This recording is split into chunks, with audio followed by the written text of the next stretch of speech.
52. What is Prop 52, Dan? Well, Prop 52 is to make the hospital fee permanent to pay for healthcare services. So currently, California hospitals pay a Medi-Cal fee, which is matched by the federal government to help pay for healthcare services for low-income children.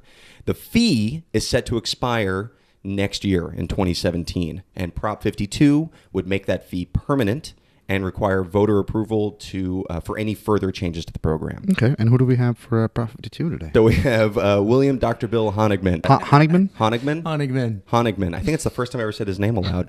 I've been saying it all day. Probably the most important bullet point for me is that I'm an organizer with the group Progressive Democrats of America, PDA, and we backed Bernie Sanders. First of all, how do you have the time to be as politically active as you are and also be a full-time ER doctor? I don't sleep. I knew he was going to say I that. love that. And I never lie. Because you're too exhausted to even come up with them. That's right. This Prop 52 is an extension of funding for the important Medi-Cal services.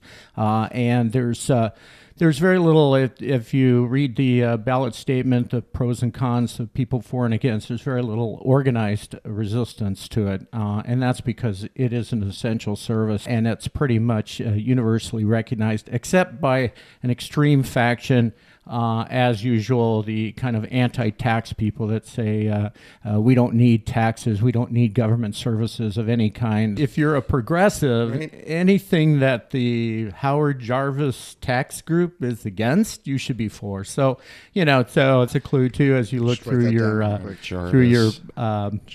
state booklet on the proposition. I heard it would not require any sort of accountability for hospital CEOs and lobbyists regarding how that money is spent. Is that true?